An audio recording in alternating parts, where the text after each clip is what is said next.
Good morning, 7th class students. Today we would start with lecture 2 of maths, which is integers.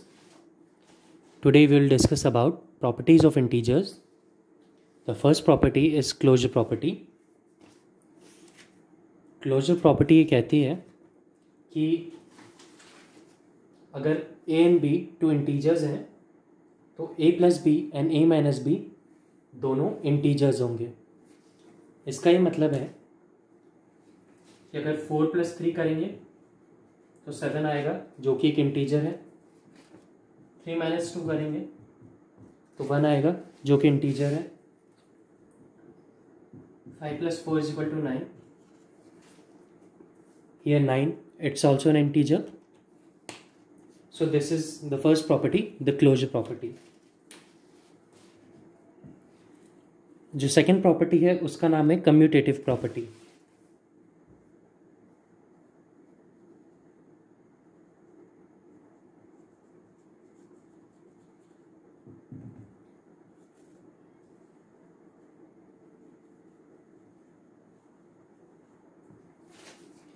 Commutative property states that if we plus two integers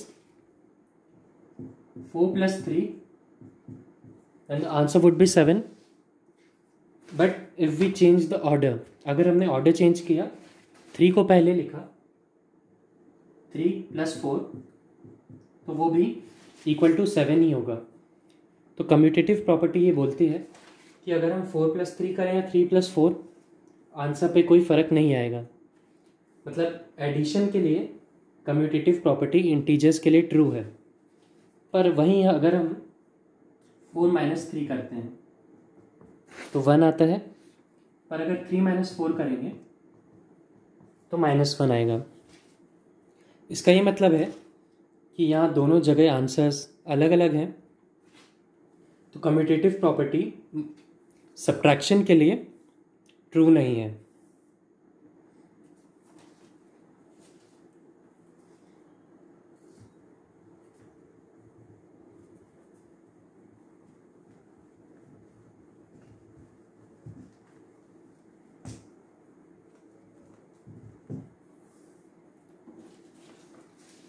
जो third property है उसका नाम है associative property.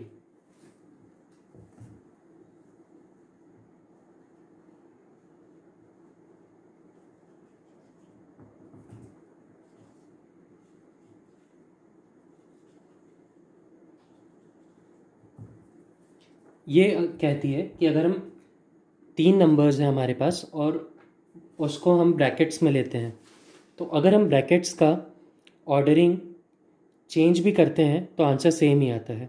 For example 4 + 3 + 2 = 3 + 2 5 + 4 = 9.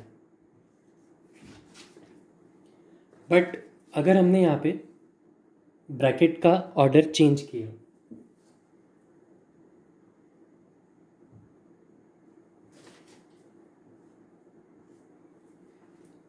हम यहाँ देख सकते हैं कि ब्रैकेट का ऑर्डर हमने चेंज कर दिया है, फिर भी 4 + 3 7 + 2 9, आंसर 9 ही रहेगा. तो ये एसोसिएटिव प्रॉपर्टी है इंटीजर्स के लिए जो एडिशन के लिए ट्रू है. पर अगर हम सब्ट्रैक्शन के लिए देखेंगे,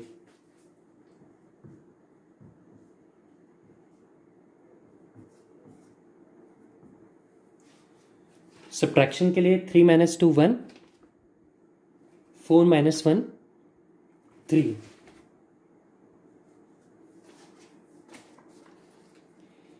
बट वहीं अगर हम ब्रैकेट्स को चेंज करते हैं,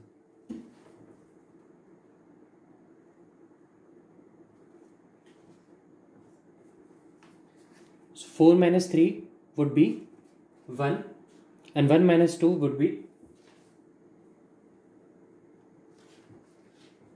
-1. तो यहाँ से हम देख सकते हैं कि क्लोजर प्रॉपर्टी सब्ट्रैक्शन के लिए इंटीजर्स में ट्रू नहीं है. Associative property.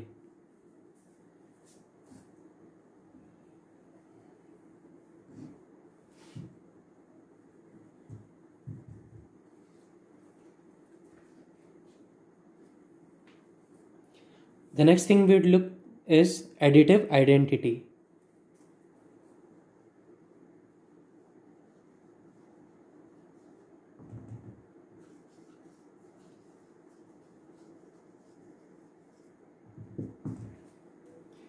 एडिटिव आइडेंटिटी वो नंबर होता है जिसको किसी भी इंटीजर में अगर ऐड करते हैं तो आंसर वही नंबर होता है। इसका ये मतलब है कि 7 में अगर उस नंबर को ऐड करेंगे तो आंसर 7 ही आएगा। तो वो हो गया 0। तो जो 0 है वो इंटीजर्स की एडिटिव आइडेंटिटी है। इसका ये मतलब है कि किसी भी इंटीजर्स में अगर हम 0 को ऐड करेंगे तो आंसर वही इंटीजर आएगा।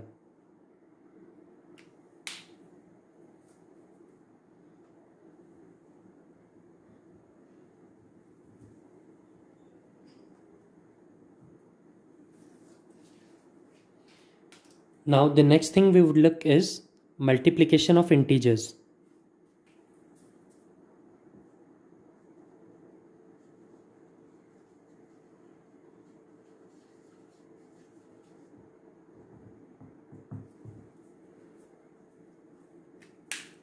जैसे किसी नॉर्मल होल नंबर या नेचुरल नंबर में मल्टीप्लिकेशन होता है, इंटीजर में भी मल्टीप्लिकेशन उसी तरह से होता है, but the difference comes when there is a negative sign on any integer. For example, अगर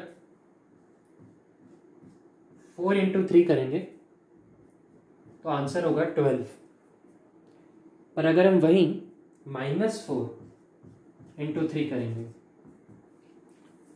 आंसर होगा -12, राइट। बट अगर हम करेंगे 5 into 3 is equal to 15, पर अगर हम ये मानते हैं -5 into -3 तो उसका आंसर क्या होगा?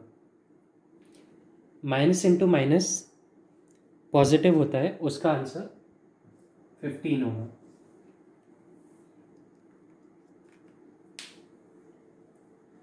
इसलिए इंटीजर्स में जो मल्टीप्लिकेशन होता है वो नॉर्मल होल नंबर्स जितना इजी नहीं होता है, तो उसके लिए कुछ रूल्स होते हैं।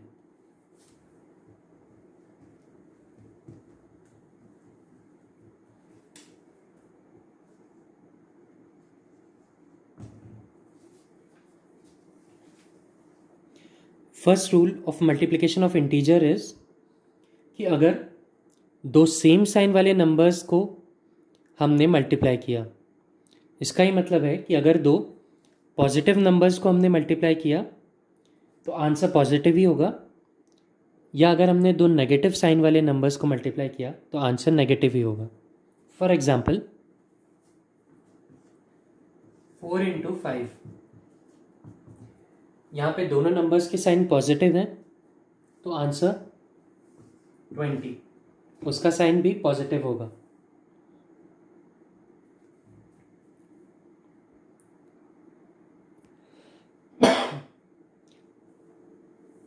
बट अगर हमने -4 और -5 लिया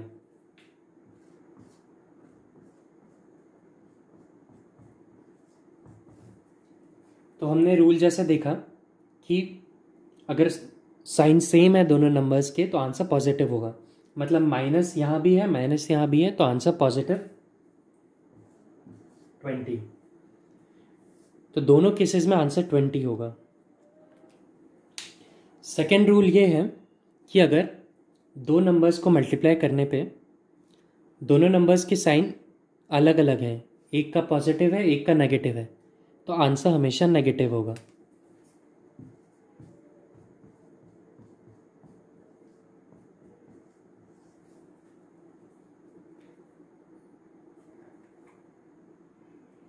यहाँ पे 4 का साइन माइनस है और 5 का साइन प्लस है, इसलिए आंसर -20 है। So rules are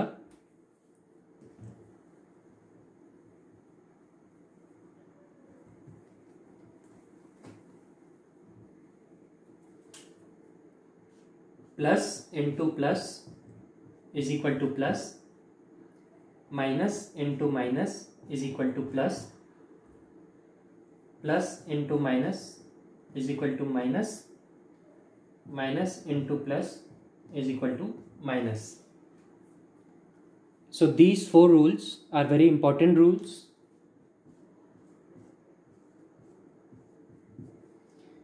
You have to learn all these four rules if you want to multiply any two integers.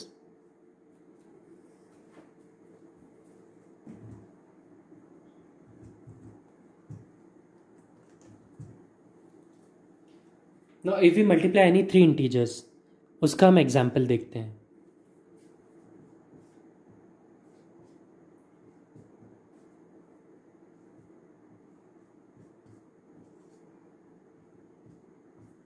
यहाँ पे तीन इंटीजर्स हैं, -4, -2 एंड -3. तो हमने -4 इंटू -2 किया तो 4 2 ज़ा 8 और दोनों साइन नेगेटिव है तो 8 पॉजिटिव का होगा. 8 इंटू -3. अब हम देख सकते हैं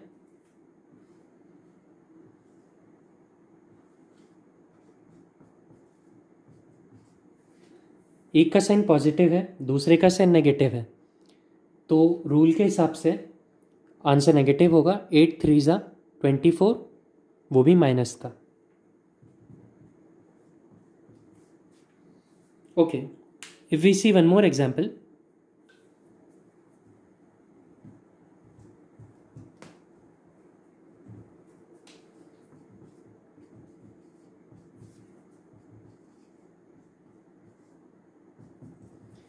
In this example, we have -5 into -9 into +2. -5 9 ज़ा 45, पर दोनों साइन नेगेटिव हैं तो आंसर पॉजिटिव होगा.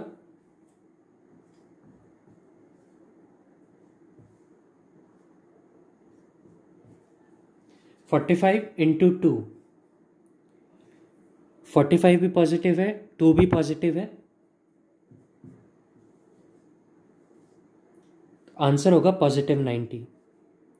सो जैसे तीन नेगेटिव नंबर्स को हमने पिछले एग्जाम्पल में मल्टीप्लाई किया तो आंसर नेगेटिव था. यहाँ पे 2 नेगेटिव और 1 पॉजिटिव को मल्टीप्लाई किया तो आंसर पॉजिटिव है. So thank you students, this was all for today.